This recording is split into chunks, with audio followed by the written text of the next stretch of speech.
Here I am back with Hi everyone, Enemy Knight here. I am back with a new video. It is my honest take of Star Wars Episode 2, Attack of the Clones. I meant to do this yesterday for May the 4th, but unfortunately I had a lot on my plate and I didn't have enough time to get to it. So today I'm gonna do the video. Now I saw this movie in theaters on May 19th, 3 days after the official release of the movie.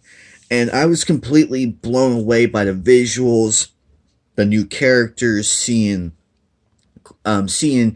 new faces, classic faces, from Hayden Christensen to Natalie Portman to Sir Christopher Lee to Frank Oz to Ian McDermott to Samuel L. Jackson and so many others. It was great to see everybody back from the first one. Now, this one takes place after episode 1, which I will do a video on in the near future. That's my next video for the Star Wars for my thoughts on the Star Wars saga. Anyway, so we get after the opening crawl, we get the shot of the camera panning up this time rather than down to what we're used to seeing from the previous movies before episode 2. And that was really cool to show Coruscant all covered in clouds. You could only see the towers. I think you could also see most of the vehicles, though. I'm gonna have to go back and look at and watch that intro again just to be sure I said that correctly. I could be wrong, which is okay. And then upon seeing Hayden Christensen as like the Jedi Padawan before he became a knight in like later on after the events of episode 2.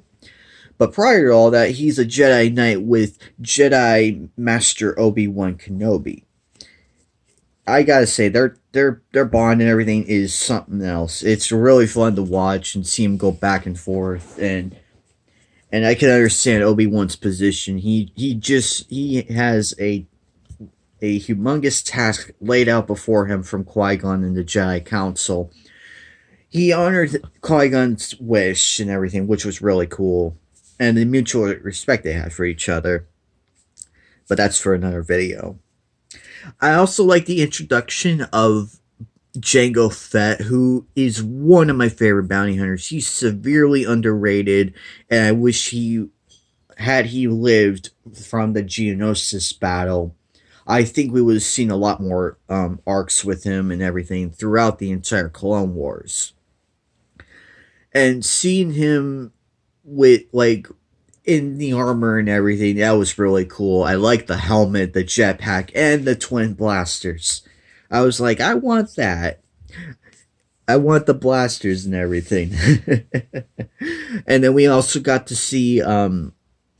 meet the Kaminoans who were on the planet Kamino, which was removed from the Jedi archives mysteriously at the time before everything came out.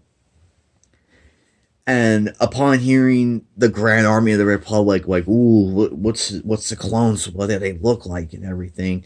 Upon seeing Obi-Wan walk through the Kaminoan facility, that was really cool.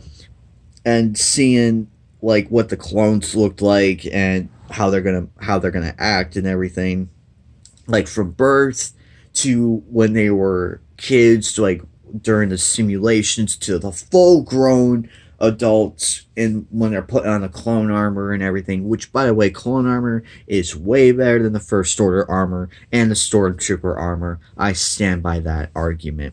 I stand on the clone side because they have more colors and everything. You could tell who was who. Anyway, joking aside, I also loved seeing, and upon hearing the name Sifo Dyas, I'm like, oh, I wonder who that could be. Because we didn't know who he was at the time. He was just mentioned, and then Obi-Wan saying he was killed more than 10 years ago during the events of the episode 1 when it was happening, and when Palpatine became Chancellor. We also see Palpatine talking with the Jedi Masters of the Sudden of all the negotiations going on, and that more star systems were joining the Confederate system, the CIS, the Confederate of Independent Systems, which was really really cool. Just seeing how it was all like the tension building and everything, you could just feel it.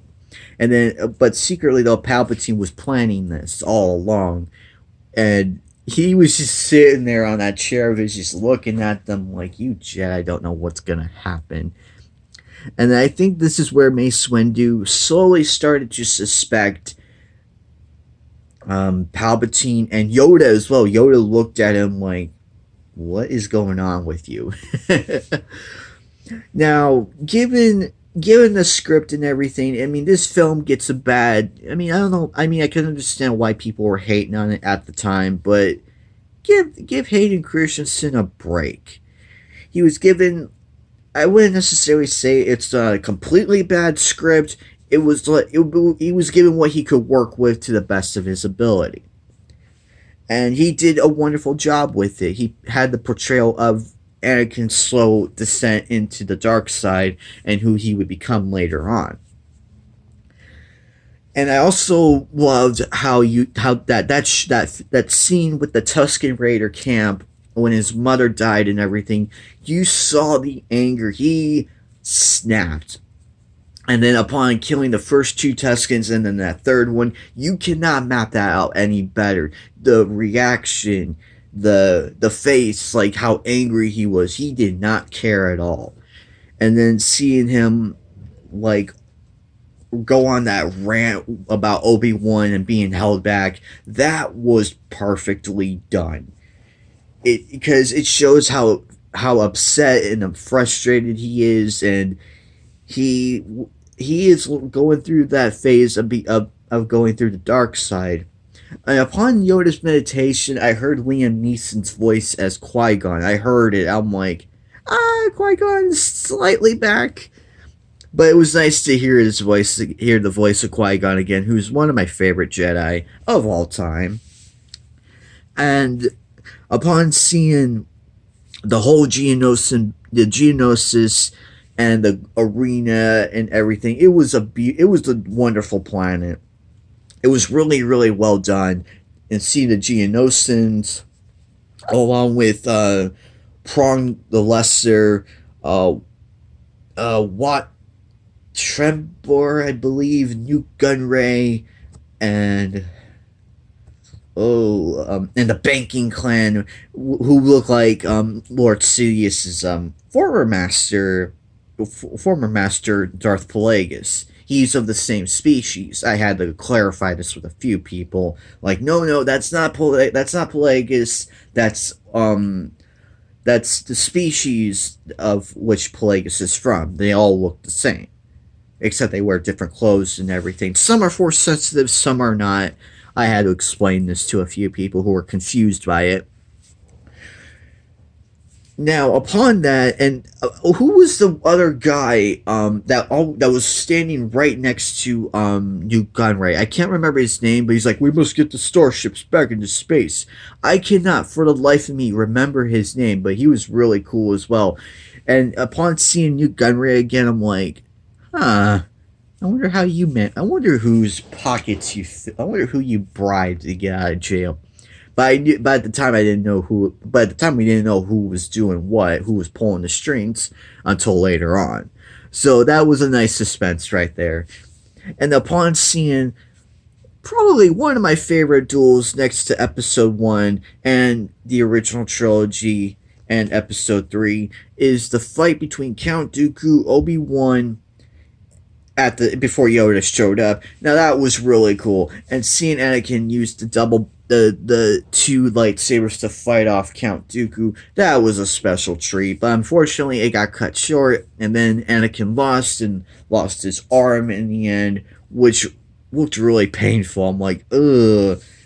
But Count Dooku, criminally underrated person.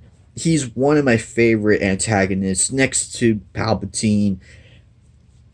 I wish, and I'm happy we got to see more of him in the Clone Wars. So overall, I love this movie, and I hold it close to me because it is so wonderfully done, despite the the bad writing here and there. And I still think Jar Jar is a Sith Lord because he got everybody in the Senate to clap rather than laugh at him and everything. And upon seeing the end shot of the clones as they go fight as they fly off to go fight the war, and I remember I also saw Senator Organa. He lifted his fist. He did like a slight punch on the balcony because he knew there was no going back. He was against the clone. He was against the clones and everything. He did not like the idea of war, but unfortunately, with what happened, it's just so perfect. The little details. Anyway, guys, overall, I give this movie a solid 8.5 out of 10.